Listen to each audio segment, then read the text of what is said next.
And to take us through the possibilities of investing in the Gulf, we welcome now someone who has spent his career there. He is Tom Barrack, the founder of Colony Capital. Tom, great to have you here. Thank you so much for being on Wall Street Week. Great to be with you, David. Thanks. As I say, you really have spent your career in and around the Gulf. Give us an investor's perspective right now in the Gulf. Where are there opportunities, but also where are there perils? So it's always been a misunderstood era, right? Because it's tribes and flags. When we talk about the Gulf, there's 54 countries really that make up kind of the consortium of Gulf countries, 4 big ones. But if you think about it, the resource curse, so from 1960 on, the discovery of oil and gas, in these small populations led them in really a 70-year period to dominate the investable world. So from producing oil and gas, being the beneficiary of receiving those dollars up until now, to reinvesting them and saying we've got to diversify, we have growing populations, we're now becoming more astute and aligned in the international economy. How do we diversify? What do we diversify into? And remember that constituencies, it's not a pension fund. So their investable universe of the big sovereign wealth funds, which by the way are the largest investors in the world today, ADIA, Mubadala, PIF, KIA, QIA, are multi-thousand investment groups investing in all asset classes around the world. So the goal at the moment is for them to diversify outside investments and at the same time start moving their own economies and their own young populations to a non-resource-based economy. And that's the biggest challenge. In most of these countries, the royal family directs the politics, and the politics is also driving the business decisions. So you have the same individuals in various positions that are looking at these big themes over long periods of time, and the constituency is the legacy. It's not for the retirement of individuals. So it's booming. Whenever one invests cross-border, there's political risk involved. How does one assess the political risk in that region? Certainly we've seen it flare up in Saudi Arabia in various ways. How does one assess that and make sure that you're protected from that possibly affecting your investment? Slowly and carefully. And I'm a great example of that. So I think for all businessmen, soft diplomacy is part of the goal that you're trying to reach. Long-line relationships, understanding the geopolitical risks of where you are, the rule of law, the cultural orientation. We've always talked about this cultural sixth sense. But foreign policy has so much to do with it, especially in this region. It's a dangerous place. Why is it dangerous? Because all of these countries have been our allies really from the beginning of World War I. They as a group are the largest buyers of U.S. military equipment. Saudi Arabia, Qatar, Abu Dhabi are our largest foreign buyers of U.S. military equipment. And we have military agreements with all of them. But foreign policy ebbs and flows in that part of the region. And as we've seen now with sanctions, for instance, in Russia and the threat of sanctions elsewhere, the rule of law sometimes is confusing to them as to the difference between foreign policy, military policy, business practice, business diplomacy. As the United States returns to kind of a deglobalization mode, which we can talk to more, which is what's happening. I'm not in favor of that, by the way, but it is certainly happening. You know, this idea of let's make America great. I was always an enthusiast of saying, why don't we, let's make America great and the world better. We're just missing one piece of that. So the geopolitical aspect is so important for the U.S. now not to give up on them and not to just be there to take money. Because if we don't help, if we're not there to hand in glove fix the rest of the things they need, China will be there. Russia will be there. They'll fill that void. The dollar, inconceivable to think that you would be in a petrol business and not use dollars, but we're really at the verge of that about to happen with the renminbi going to a digital currency. You know, any of these things could happen if there's just a mismatch between foreign policy thought, military execution, and business soft diplomacy. So I think it's a moving target, and we all need to be cautious, and we all need to participate. And participating in business is the easiest way to solve some of those cross-cultural issues. Tom, you referred to your personal experience and being exposed to some of the risks in what you call soft power with investing. You obviously were indicted on 9 counts. You had a 8-week trial in the Eastern District of New York. You were acquitted on all charges. I want to say, what did you learn from that experience that would be helpful to others? In 2016, Bob Mueller started investigating President Trump for Russia. And by the way, I have nothing but respect for Mueller and his team. They did the job they were supposed to do, and they did it elegantly and in the manner of which it was supposed to be done. And during that time, he had asked me to testify voluntarily, which I did, and this was about Russia. But in that process, the Gulf states were starting to surface for interest, never for any evil purpose, never for any attendant purpose, just saying, in this campaign, we don't know who Donald Trump is. Who is Donald Trump? I thought this, for me at the time, was an incredible opportunity. I mean, you and I have talked before. I was never really political. Donald had been a friend of mine forever. I thought this was a great opportunity to start chipping at the system from somebody outside of the system. So what got confused with me was my interaction, which was always business. As I said, the rulers of all these countries also are the ones making all the business decisions. So the sovereign wealth funds ultimately are governed and ruled by a monarchy. These are all monarchies. Never inappropriate. The big funds, Adia, Mubadala, is run by some of the brightest young professionals ever, as is QIA, as is PIF. Never an ounce of impropriety. And on the heels of the Mueller investigation, some of the prosecutors, when they left, go back into their own regimes. By the way, let me just start with saying, people are always asking me, are the prosecutors corrupt? Are they evil? Did this come from Merrick Garland? Was he targeting you? And my answer is absolutely not. Quite apart from your long-term relations in the Gulf, you've been a long-term real estate investor. Commercial real estate is very much in the news these days. A lot of troubles in some parts of the commercial real estate business, and it's affected some banks, including First Republic Bank, that you at one point owned, as I recall, and was on the board of. What did we learn from First Republic Bank? How concerned should we be about broader problems?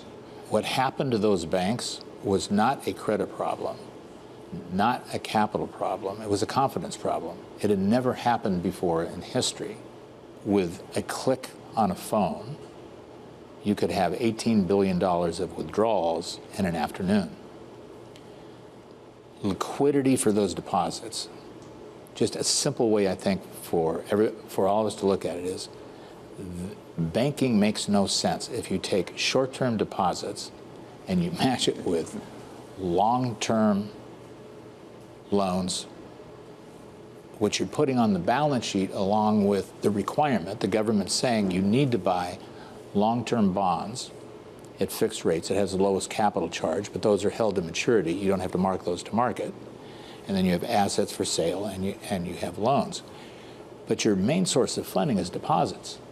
So during the zero interest rates, huge companies were not concerned with putting their deposits and getting yield, because there was no yield. So they did it for services. So a bank like First Republic Bank supplied extraordinary service along with zero credit risk. That bank's credit loss ratio was 0.003 over 30 years. So it wasn't a credit crisis. What's your assessment of the U.S. economy overall right now? We've had a problem with inflation. It seems to be stubborn going away. It seems to be coming down a bit. The Fed has raised rates faster than maybe they've ever done it before. Where do you think we are in the economy, and particularly with the question of growth? Yeah, I'm not an economist, but I kind of believe the Rubini method of stagflation, that I mean, we went from 0 to 5 in 11 months. That's a harsh reality on a system that had gigantic stimulus from both President Trump and President Biden after COVID, quantitative easing of 40, 50 billion a month, buying back mortgage securities, so much liquidity in the system, it was mind-boggling. And changing that, which was always looked at raising rates in the manufacturing sector. So you can slow inflation by raising rates pretty quickly in the manufacturing sector. You can't do it so quickly in the service sector. And that's what I think we're finding is this lag of so much liquidity in the system along with some negative supply chain shocks. So China, we didn't anticipate at the time this was going on that we were going to engage in a new Cold War with China, which I also think is a gigantic issue that we need to focus on in maybe a different way. The Ukraine war with Russia, the imperiling effect that it has on Europe, that it has on supply chains everywhere, even in food and agriculture, we didn't anticipate either. So when you look across the realm and you say, what else is happening? Everything has stopped. Globalization has slowed. The blockchains are much more complicated. Immigration now is a gigantic issue. You look at what's happening in Europe. You look at what's happening with us. But everybody has negative population growth. I mean, we're very close to having negative population growth. So when you look and say, what is going to grow? How do we grow? If they really want inflation to be at 2%, the dilemma is they need to bump interest rates. But nobody has the stomach to do that, thinking that we're going to push ourselves into a very hard landing. And what's the consequence of that when central banks across the world are out of bullets? So Tom, as you look at this uncertain world that you describe, and a changing world, really going through some fundamental changes, how much difference does it make who is sitting in the White House? I mean, as we look right now at 2024, we don't know, but it looks like it's quite possible it will be a choice between President Biden and President Trump. You said President Trump's your friend, you did advise him, but as I understand, you don't necessarily want to endorse anybody. Compare and contrast those two approaches to the economy. Does it make a difference to you as an investor? I mean, this may say like a bizarre answer, but of course it makes a difference who the leader is. I think both of them, by the way, have the most difficult job in the world. And President Biden is a class act. He takes the brunt of whatever happens that's bad, he's going to carry. President Trump did a fantastic job. He's his own worst enemy sometimes in his vociferousness. But that's his political angle. You have 435 representatives who are making decisions in a super complicated arena in which nobody has a GPS. The central bank is supposed to be independent from politics. We've kind of lost that a bit, right? Because price stability is not the only thing they're worried about. So to me, we'll get through whoever the president is. If all of us change our attitude and said, what we're going to do is we're going to support the president of the United States. Whoever the president of the United States is, great. We're going to vote with our feet. We're going to argue. We're going to have political dialogue. But we're going to do it in a calm, supportive way to the rest of the world. And we're going to be the leader of the world. And whoever that man or woman is as president is going to be our leader. And the fighting these political parties, Congress and the Senate, the deep state just gets stronger. So from my limited perspective, it's not really, by the time somebody becomes president of the United States, that person is given a mantle and a sword that we should follow. The deep state underneath is, as it feels weakness, as we continue to attack after an election, it only hurts us, because the bureaucracy is rightly saying we have to protect ourselves because all these political people are crazy. So that bureaucracy becomes bigger and bigger and bigger. If called upon, will you advise Donald Trump as candidate again the way you did last time? No, no. I have great respect for him as a friend always. I have great respect for the President of the United States. It's a dangerous game. I'm a businessman. I have a point of view. I'm a Lebanese immigrant. I'm thankful to Almighty God for whatever benefit that I was able to have as the American dream. I tried to contribute. It's too confusing of a world for business people to get involved in politics. Funny, Tom, you mentioned you're a Lebanese immigrant. You always identify as Lebanese. I've always wondered, deep down inside, do you identify as a Lebanese or a Phoenician? You're so good. I think as a Phoenician, because of the modern Lebanese, as you know, has gotten so confused. And I always looked, just because I had such amazing parents. I mean, my dad was just a hardworking immigrant grocer. But I always said that whatever modicum of tiny success I've had is as a result of that Phoenician DNA of kindness, of selflessness, of tolerance, of compassion, of understanding, married with the unbelievable, unique brilliance of America, who said, if you want it and you put your mind to it, you can do anything. Tom, thank you so much for being on Wall Street Week. Really appreciate it. That's Tom Barrack. He's the founder of Colony Capital.